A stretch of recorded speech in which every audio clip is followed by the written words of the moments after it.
పచ్చి నిజాలు చెప్పే భారత్ ఎన్బి టీవీకి స్వాగతం. నేను మీ జేకే. మిత్రులారా, ఎక్కడ స్కిప్ చేయకండి, చివరి దాకా చూడండి. చూస్తే వీడియో మీకు పూర్తిగా అర్థం అవుతుంది. లేకపోతే మీకు సగం చూస్తే మీకు వీడియో అర్థం కాదు. ఒక లైక్ చేయండి, ఒక షేర్ చేసుకోండి, ఎన్ని సబ్స్క్రైబర్లన్నా చేసుకోండి. సరే, ఈ రోజున ముఖ్య వార్తల్లోకి వెళ్ళాలంటే 2 సంవత్సరాల క్రితం ఉంది. అంటే 2022లో 2022 నాటిది 1970లో ఈ చలనచిత్రాలకు అవార్డులు ఇచ్చేది అప్పుడు మొదలైంది అని కొంతమంది చెబుతున్నారు. కానీ సుమారుగా ఈ కేంద్ర ప్రభుత్వం 300 సినిమాలకు పైగా 28 భాషల్లో ఈ సినిమాలకి 11 మందికి ఎంపిక చేసి వీళ్ళందరికీ కూడా అవార్డులు ఇస్తున్నారు. మన తెలుగు సినిమాలో కార్తికేయ ఒక సినిమా వచ్చింది, దానికి ఒక అవార్డు వచ్చింది.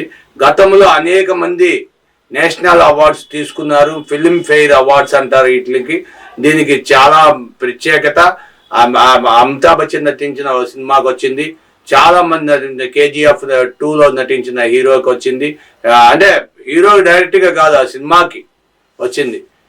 మేకప్ మ్యాన్లకు ఇచ్చారు, మ్యూజిక్ బ్యాక్గ్రౌండ్ మ్యూజిక్ డైరెక్టర్లకు ఇచ్చారు, ఫైటర్స్కి ఇచ్చారు, వీడియోగ్రాఫింగ్ మిక్సింగ్ ఎడిటింగ్ చేసిన వీడియోగ్రాఫర్లు బెస్ట్ వీడియోగ్రాఫర్లకు ఇచ్చారు. అన్ని ది బెస్ట్ బెస్ట్ బెస్ట్ అని. బ్యాక్గ్రౌండ్ మ్యూజిక్ AR రెహమాన్కి వచ్చింది 2 సినిమాలకి. ఇదంతా ఏంటంటే యావత్తు భారతదేశంలో ఉన్న సినిమాలు మొత్తం అనేక సినిమాలు ఉండొచ్చు.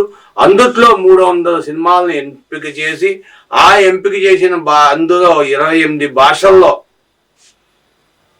ఎన్నుకొని ఆంధ్ర రాష్ట్రానికి 1-2, హిందీలో ఉన్న హిందీలో సినిమాలకి 2, అలాగే తమిళ్, మలయాళం, కన్నడం, అది ఇదని అన్ని భాషలకి కూడా ఒక గుర్తించి అవార్డులు ప్రకటించింది కేంద్ర ప్రభుత్వం.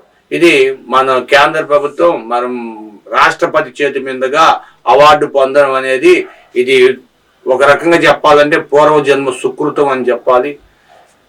ప్రతి ఒక్కరూ కష్టపడలేని వాడు ఎవడు ఉండడు. ఫీల్డ్ అందరూ కష్టపడతారు. ప్రతి ఒక్కరు కష్టపడకంటే పైకి రాలేదు. కాకపోతే కొంతమంది తక్కువ కష్టపడినా కూడా సరే అవార్డులు వచ్చేస్తాయి. కొంతమంది కోట్ల రూపాయలు ఖర్చు పెట్టి సినిమాలు తీసినా సరే అవార్డులు రావు. కొంతమంది అసలు కోట్లు కాదు, లక్షల్లో ఖర్చు పెట్టి ₹1 కోటి కూడా కాకుండా పోయినా సరే అవార్డులు వచ్చేస్తుంటాయి. ఇలాగా మీకు ఈ అవార్డులు రావడం అనేది గత జన్మ అదృష్టం అవ్వచ్చు, లేకపోతే ఈ జన్మలో వాళ్ళు చేసుకున్న అదృష్టం కావచ్చు. ఈ అవార్డులు వచ్చిన వాళ్ళు ఆనందించండి, అవార్డులు రాని వాళ్ళు అవార్డుల కోసం ప్రయత్నం చేయండి, అంతేగాని బాధపడద్దు. తనకొచ్చింది నాకెందుకు రాలేదు అని గొడవలు పడడం, కోర్టులకు వెళ్ళడం, కేసులు పెట్టుకోవడం ఇవన్నీ మానేసి చక్కగా మీదైన శైలిలో మీ సొంత కృషి పట్టుదలతో, కృషితో నాస్తి దుర్భిక్షం అన్నారు. కృషి చేస్తే సాధ్యం కాని మానవుడు ప్రయత్నం చేస్తే సాధ్యపడింది ఏదీ లేదంట. అందుకని మీరందరూ కూడా ప్రయత్నం చేసి దృఢంగా ప్రయత్నం చేసి మీ దృఢ నిశ్చయాన్ని మీకు అవార్డు రావడానికి ప్రయత్నం చేయండి అని నేను ఈ విధంగా మీకు తెలియజేస్తున్నా. మీరు ఈ అవార్డ్స్ని వచ్చిన సినిమాలు కూడా మా దాంట్లో డిస్ప్లేలు చూపిస్తాం, కొన్ని పేర్లు మీరు చూసి లైక్ చేయండి, షేర్ చేయండి, సబ్స్క్రైబ్ చేసుకోండి. Thank you for watching our channel, your channel. Thank you.